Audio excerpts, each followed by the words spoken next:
Gledate Modro in Prešerno. Vsak čas se nam bo pridružil človek, ki se veliko časa ukvarja s tišino, zato me prav zanima, kaj nam bo povedal.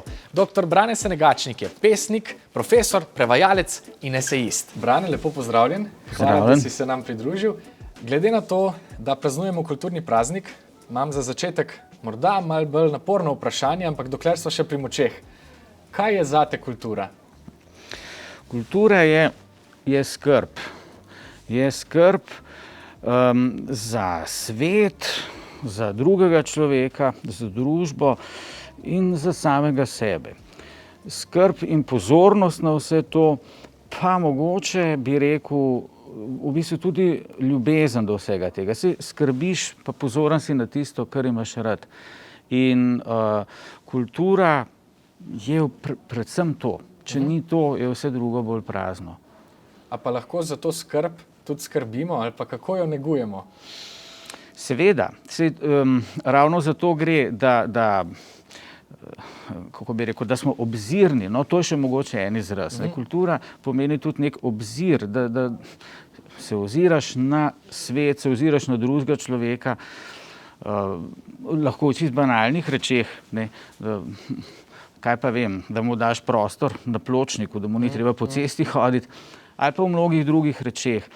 In je ozir do narave, na vse zadnje, ker vemo, da tudi ni nepomembno. In je seveda tudi nekako, bom rekel, spoštovanje samega sebe, da ne obstajaš samo pasivno, tako kot si, ampak se skušaš tudi razvijati, bogatiti, ohranjati tudi tisto, kar je dobrega pri tebi, kar pa ni vedno enostavno. Se strinjam. Ti sicer deluješ na mnogih področjih, zaposlen pa si kot profesor na Filozofski fakulteti v Ljubljani. Učiš klasično filologijo, ki je veda, ki se ukvarja s starogrščino in latinščino. Zakaj bi se nekdo ukvarjal z nečim, kar je bilo v preteklosti? No, če ne bi znali nič latinsko, se midva ne bi mogla pogovarjati, kaj je tu kulturni praznik. Zato, ker je beseda kultura latinska beseda. Kultura je beseda, ki izhaja pravzaprav iz poljedelstva. Pomeni skrb za zemljo. Ne izkoriščanje zemlje, ampak skrb, negovanje zemlje, obdelovanje, ki pa seveda spoštuje zemljo taka, kot je, ji pomaga, ji daje, kar potrebuje za to, da rodi. In je seveda potem to tudi kmalu pomeni to tudi spoštovanje do bogov, kult iz tega pride, in seveda spoštovanje do bližnjih, spoštovanje do staršev, naprimer, do prijateljev in tako naprej. Vse to prihaja iz besede kultura in najprej je kultura to, potem pa pride sociologija s svojimi desetinami definicij o tem, kaj je kultura. Kako pa je recimo latinščino ali pa starogrščino prevajati? Tukaj gre za enak proces, kot recimo pri prevajanju iz angleščine, ali je to dejanje kaj bolj zapleteno? Ja, je bolj zapleteno. Seveda je tudi razlika, prevajaš iz časopisov angleških ali pa če Shakespearea prevajaš. To je seveda bolj podobno, če Shakespearea prevajaš. Ali pa celo, če bi vzel kakšne zelo stara slovenska besedila, mislim, ali protestantska, ali pa Brižinske spomenike in podobno. Skratka, to ni jezik, ki bi se ga govorilo. Zato moraš seveda ga iz knjig se učiti, ampak nekaj je tukaj še bolj problem. Namreč vsak jezik živi v svojem času in svet je pa vedno zelo zapleten in bogat in poln raznih stvari, ki jih mogoče mi zdaj danes več ne poznamo.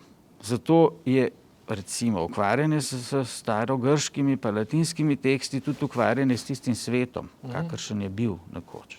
A gre na nek način za arheologijo jezika? Oziroma, čeprav razumem, se moraš dokopati do nečesa, česar danes več ni, ali pa to tudi rekonstruirati? Ja, to je zelo dobra definicija. Prav za nekaj takšnega gre. Ampak hkrati pa seveda, tako kot verjetno arheolog, če ima srečo, pa kakšen lep kos, naprimer pribora ali pa kaj takšnega odkrije, kakšno čašo lepo, tako kot so v Ljubljani pred par leti se, pač tudi tisti cvet živi pred tabo. A ne bi imel take čaše, recimo. Si predstavljaš, da jo imaš na mizi, da iz nje piješ. Kot sine mi grejo po konci zdaj. Skratka, ja, to živi. Če ti uspe, ta arheološki podvig, potem to zaživi. Ves čas se mi zdi, da se vrtiva okrog jezika in zato je prav, da se dotakneva tudi tvojega pesniškega ustvarjanja.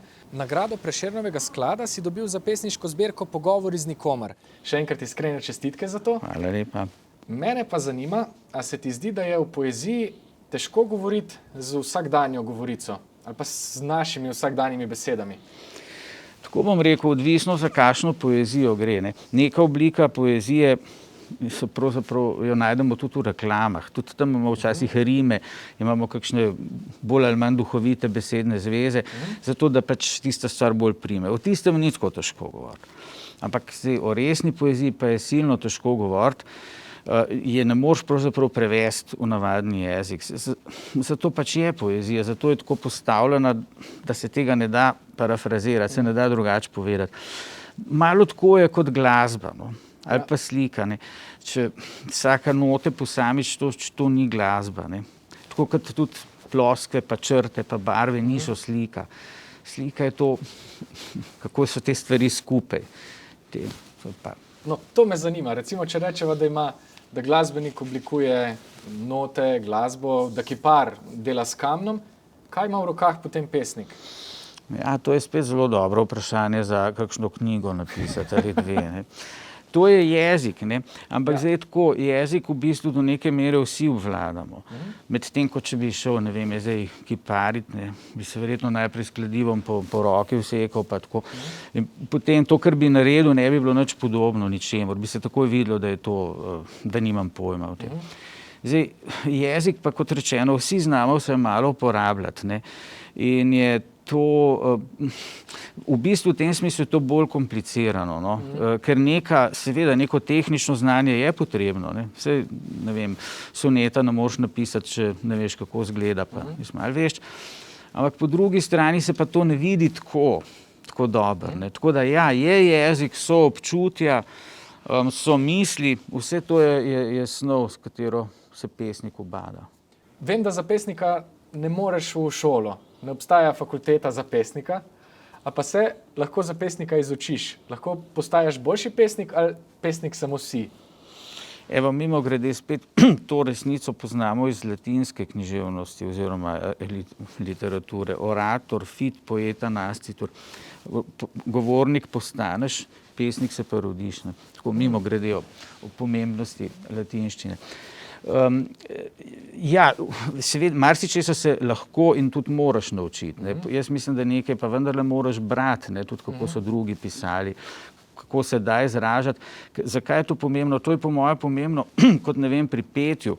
Zdaj, nekdo ima lahko zelo lep glas, ampak če nima določene tehnike, sploh ne more vseh registrov pa lek izraziti. Ne? To se šele skozi šolo lahko zgodi. Ampak če pa nimaš glasu, pa ni nič. Ne. In nekaj podobnega, bi rekel, je tudi v poeziji. No. Še enkrat, za govornika se lahko izučiš, pesnik pa se rodiš. Tako je. To si bom zapisal za uho. Odlično. Hvala, Brane, za tvoj čas in vso modrost. Hvala za odlično vprašanje in vse dobro. Postanimo modri in prešerni. Pridružili se nam bodo arhitekti Budja in Rep Majoranc, ki pravijo, da je arhitektura lahko zabavna. Ker ustvarjajo skupaj, jih sprašujemo naenkrat. Za začetek me zanima, kaj je arhitektura? Arhitektura je ena zelo zabavna reč, po moje. Arhitektura je disciplina dejavnosti, ki jo človeštvo uporablja za to, da si ureja bivalno okolje. V hecu malo zares Wikipedija pravi, da je arhitektura prvina, ki se ukvarja s prostorom in okoljem, v katerem bivamo. A je Wikipedija tudi odgovor na to, kaj je dobra arhitektura? Tega pa nima. Kaj je dobra arhitektura? Za nas bi rekla, da je dobra arhitektura kontekstualna arhitektura, ki v bistvu omogoča prijetno bivanje uporabnikom, hkrati pa pač tudi nudi vizualno ugodje in uporabnikom, hkrati pa tudi okolici. Dobra arhitektura je pa ta zabavna reč, ki služi svojem namenu, ki ustreže vsem željam naročnika in poboljša tudi bivanje tistih, ki so okoli te dobre arhitekture, ne samo v njej. V resnici je pač tako, da je umetnost, kamor spada tudi arhitektura, en del njeno, tisti mogoče malo manj inženirski del, je pa taka disciplina, da se z metrom vsega ne da zmeriti, ne. Se pravi, da v resnici imajo vsake oči svojega malarja. Splošno bi pa rekel, da je dobra arhitektura tista, ki odgovori na vsa vprašanja, ki se porajajo pri določenem problemu. Kakšen pa bi bil svet, če arhitekture ne bi bilo? Kakšen bi bil pa svet brez kolesa? Človeštvo se je s svojim razvojem pa seveda moralo to disciplino izumiti zato, da bi bilo bivalno okolje boljše, lepše, znosnejše. Tako da brez arhitekture najbrž bi zelo težko živeli, razen če bi drugače rekli, ne. Mogoče lahko rečemo gradbeništvo. Je arhitektura gradbeništvo? Kakšna je razlika med arhitekturo in gradbeništvom? Mislim, da prav te nedorečljivi kvaliteti. Gradbeništvo, tako kot si ga večina seveda predstavlja, ker tudi gradbeništvo ima več panog, ki se z različnimi vprašanji ukvarjajo, išče eksaktne odgovore na zelo eksaktna vprašanja. Arhitektura pa ne. Arhitektura je pa z eno nogo v oblikovanju, z drugo nogo v sociologiji, polju ekonomike, političnega okolja, vseh teh, ko bi rekel, vsebin, ki tvorijo naše življenje, in na te vsebine mora arhitektura odgovarjati, medtem ko druge inženirske vede odgovore podajo na bolj ozko zastavljena vprašanja. Ko arhitekt prvič dobi izziv ali pa vabilo k projektu, kje se delo začne? Predvsem v domišljiji. Treba si je ogledati lokacijo, želje naročnika in iz tega narediti eno sintezo odgovorov, rešitev na to nalogo, ki je bila, recimo temu, vsaka je problematična na začetku. Nobena ni lahka v arhitekturi in združiti vse te sestavine je pač ta prva naloga, ki jo arhitekt mora opraviti. Bi lahko rekel, da je vsak dober izziv najprej zelo problematičen? Absolutno. Okay, da si ne boš zdaj priklical, prevelik problemov. Nagrado Prešernovega sklada ste dobili za 2 stavbi, za materinski dom v Ljubljani, pa za poslovno stavbo Tem Čatež. Kaj bi ti rekel, da povezuje vaše delo v biroju? Naše delo povezuje predvsem zmožnost usklajevanja mnenj, najprej znotraj ožje ekipe, potem znotraj širše ekipe. Predvsem pa mislim, da smo pokazali tudi, upam si trditi, neko zmožnost iskanja stika z naročnikom in z dešifriranjem njegovih želja in potreb. A je arhitektura skupinsko delo? Absolutno skupinsko delo. Ko mora biti arhitektura ustvarjalna, je zelo fajn, da je tudi zabavna in da se imamo tudi mi lepo med tem, ko to počnemo. Veliko govorite, vsi trije, o kontekstu.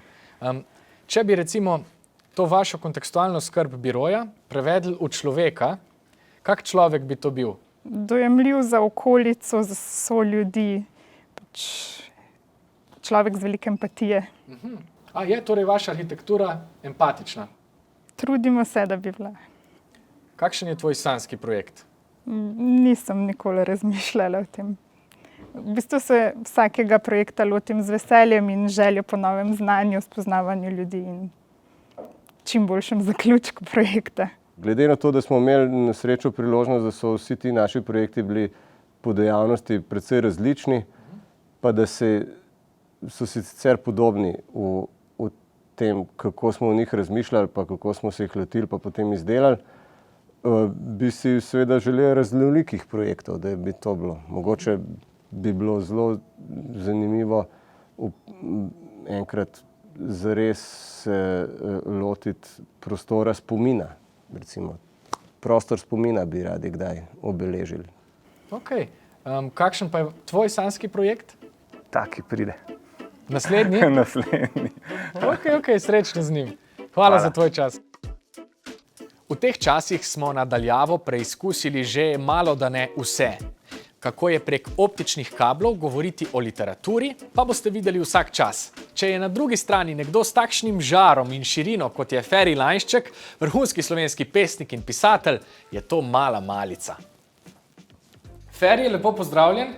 Ja, lepo zdrav.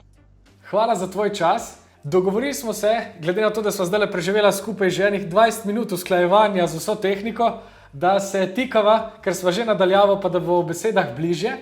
Tako da bi za začetek izkoristil istočnico, ki mi jo je ponudil dr. Brane Senegačnik, ki nam je že povedal, da v latinščini obstaja en rek, govornik postaneš pesnik, pa se rodiš. Kako ti gledaš na svojo pot? Kdaj si začutil pesniško žilico v sebi? Ne, vsekakor se rodiš. Jaz sem začutil pesniško žilico natanko v 1. razredu osnovne šole, ko sem se zaljubil v eno deklico in ji nisem upal tega povedati, nisem vedel, kako je, in sem eno razglednico mami ukradel in sem potegnil 2 črte z ravnilom in napisal s tiskanimi črkami, ker sem še nisem naučil pisano: zelo si lepa, imam te rad. In to je bilo moje prvo ljubezensko pismo in zdaj vem, da tudi prva pesem. In jaz pa zelo dobro razumem, kje se potem zgodi to rojstvo pesnika s to res lepo zgodbo. Ljubezen je nasploh v tvojem ustvarjanju zelo pomembna, ali se motim? Ne, seveda, z leti sem celo spoznal, da je pravzaprav ljubezen najpomembnejša, pa kakorkoli na to gledamo. In dejansko mislim, da na tej večni tehnici dobrega in zla, na strani dobrega pomaga samo ljubezen. Tako da zdaj bom mogoče že enih 20 let nazaj, ker dejansko pišem samo še ljubezensko poezijo in vztrajno ponavljam eno parafrazo Johna Lennona, namreč dajmo priložnost ljubezni. Zdi se mi, da je to še edina priložnost, ki jo imamo.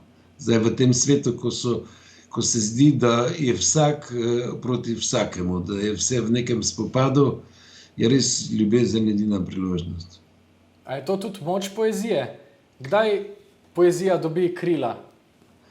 Ja, moja poezija ima krila. No? Jaz sodim te pesnike, ki se nimajo, ne vem kako, za pesnike, ki niso namenjeni na Parnas, mogoče ne intimno, ampak poezija ima pa krila, tako da kakorkoli pogledam, zelo je med ljudmi. Pravzaprav, če tako rečem, zelo pogosto vidim svojo poezijo v očeh drugih.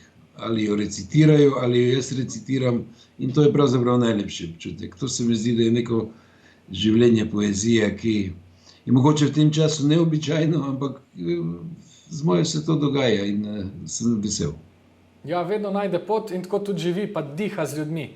Zdaj pa, glede na to, da si že sam omenil v bistvu svoje osnovnošolske čase, bi tudi jaz rad, da midva odpotujeva tja, v Dolence na Goričkem, kjer si rojen. V kakšnem spominu je zate ostal ta kraj iz tistega časa? Ja, to je ena zelo lepa in dolga zgodba, pravzaprav zdaj sem jo tudi opisal deloma že v romanu Kurji pastir, ki je ravno, moram reči, to bralcem ponatisnjen, tudi ta je dobil krila s prvo naklado. Ja, zelo posebno otroštvo je bilo to v zelo revnem okolju, ampak mama in oče sta me imela zelo rada, očitno, bila sta zelo dobra pripovedovalca. In kakorkoli obrnem, sta razgradila nek most iz tiste revščine, tako da nisem to takrat občutil. Bolj sem to občutil zdaj, ko sem pisal roman, ko sem se vračal znova tja in s temi očmi gledal. Dejansko sem pa potem, ko sem šel v šolo, ko sem se naučil brati, nisem začel pisati samo ljubezenska pisma in poezijo, ampak sem res začel brati intenzivno knjige. Tako da sem praktično vsak dan nesel knjigo ali 2 domov iz šolske knjižnice, jih tudi prebral, tisti dan, če se je le dalo, pazi, v Petrolejki. Tako da, to je bilo tam do 5. razreda v Petrolejki. Ampak do 4. sem potem prebral vse knjige iz te male šolske knjižnice in mi je učiteljica nosila za 4. razred že iz matične šole, ne? Z večje knjižnice, tako da sem še danes hvaležen, sem se imel tudi priliko zahvaliti, že ko sem postal pisatelj. Vse to je nek spomin, zdaj malo mogoče nametan, ampak to se je dogajalo, zelo intenzivno se je dogajalo v mojem otroštvu. Bil sem zelo radoveden, bil sem zelo me je zanimalo. Mislil sem, da je v knjigah vsa skrivnost tega sveta. Če bom veliko bral, da bom razumel, zakaj gre na svetu. Moja mama je knjižničarka in ko sem bil v osnovni šoli, mi je rekla, vse, kar te zanima, je že napisano v kakšni knjigi, samo najti jo moraš. Zdaj pa glede na to, da ti praviš, da si bil tak knjižni mol, kaj bi pa svetoval komu, ki mogoče nima takega vpogleda v širino knjig? Misliš, da lahko vsak bralec najde nekaj zase, ali da je branje posebna veščina, ki jo je treba gojiti ne glede na to, kaj ti je všeč, kaj ne? Ne, branje, to zdaj zelo različno lahko gledava. Zdaj, če z tega stališča govorim, jaz zmeraj otrokom govorim po šolah, da imajo pravico odložiti knjigo, da imajo pravico tudi mojo odložiti, da pač vsakega knjiga človeka najde, ne more knjigo najti. Zdaj, seveda, če gledam prek, ne vem, otroštva mojih otrok, potem vem točno, kdaj sem katerega iniciral in iniciraš s knjigo, ne. Tako da zelo težko je preprosto odgovoriti, koliko bralcev, verjetno toliko načinov branja, toliko odnosov do knjig, jaz to tako na to gledam. Zdaj tudi že vem, da niso vse skrivnosti v knjigah, ne, da drugi skrivajo, ne. Pa to je super nasvet, v bistvu. Knjigo lahko tudi odložiš. Zdaj, če obrneva prizmo, tako kot si jo že sam do pisanja, se pravi, če iz branja greva nazaj do pisanja, kako pa so zate razborljivi svetovi v trenutku, ko jih oblikuješ? Kaj se dogaja v tvoji domišljiji, recimo, ko nastaja neko novo delo, ali poezija, ali pa roman, proza? Je zelo različno, ne? Razlikuje se od tega trenutnega vdiha, ki ga rabiš za poezijo, ne? Čeprav tudi ne nastane v trenutku, ampak romani pri meni so pa neka posebna zgodba, so neka posebna potovanja. Jaz verjamem, da so literarne osebe pravzaprav duhovna bitja, in izhajajoč iz tega vem, da se tudi med mojim pisanjem rojevajo duhovna bitja, oziroma jaz želim te junake spoznati prej, ta duhovna bitja, kot začnem pisati, in je moje pisanje romana pravzaprav nek dialog z protagonisti tega romana, nek dialog na način, da ti literarni junaki, ta duhovna bitja, imajo svobodno voljo, da nisem nekdo, ki bi jih premikal po šahovnici, ampak je pravzaprav v tem dialogu pogostoma tako, da me ubogajo in me ne ubogajo, kaj želijo narediti, kaj nočejo narediti, tako da so ta potovanja v bistvu zelo negotova, če tako rečem. Ampak vse dragoceno se mi zdi v bistvu, da pa razmišljaš res o teh bitjih, ki jih ustvarjaš v njihovih svetovih. In zdaj, ko sem te poslušal, sem v bistvu se spomnil na pogovor, ki smo ga imeli pa z arhitekti, Budja in Rep Majoranc, ki so rekli, da je za njihovo arhitekturo zelo pomembno sočutje. A je tudi v tem tvojem delu sočutje ena posebna vrlina, ki jo moraš gojiti, da lahko vstopaš v te svetove, ali je to kaj drugega? Ne, to je zanimivo vprašanje. Mislim, sočutje, empatija. Mislim, vsekakor sem v nekem zelo intenzivnem odnosu. Da lahko ilustriram, recimo pri mojem romanu Moriša, ki je pač daljši roman, je Moriša ime naslovne junakinje, ampak ta ženska, ta junakinja se mi je tako priljubila, tako da sem v njej prepoznal pravzaprav neko žensko, če bi jo verjetno srečal zdaj, ko sem tudi jutri, ne, na ulici, kar šel za njo, ne, mislim, tako zaljubil v njo. Ampak potem sem na polovici romana ugotovil, da bo morala na koncu umreti, ne. Sem se boril, dejansko iskal rešitev za njo, ampak ona je bila tako, posebna zgodba je to, ona se žrtvuje za ideje svojega moškega, v katerega je zaljubljena, in dejansko gre na en most, ki ga je on gradil, no, če malo zgodbo razvijem, in skozi govoril, da je to za njega najpomembnejši most, sva pri arhitekturi, to me je verjetno asociiralo. Ampak ko so ta most minirali, ko so prihajali Nemci, to je most v Petancih, tu na Muri, ni on šel tja, ampak je šla ona braniti ta most edina in je potem v tej eksploziji umrla tako. ni se dalo romana drugače speljati kot tako, ne. In jaz sem v tistem obdobju po romanu, ko si ponavadi v neki praznini, pravzaprav začutil, da pravzaprav žalujem, ne, tako kot da bi izgubil nekoga zelo bližnjega. No, pa če še malo potegnem to zgodbo, mogoče za ilustracijo, za ta roman sem dobil Kresnika potem. In ko smo na Rožniku tam stali v vrsti, ker bo pač eden izmed teh 5 dobil, ne, finalistov, in ko so rekli, da pač moj roman dobi, me je nič drugega ni prešinilo kot to, da Moriša ni umrla za manj.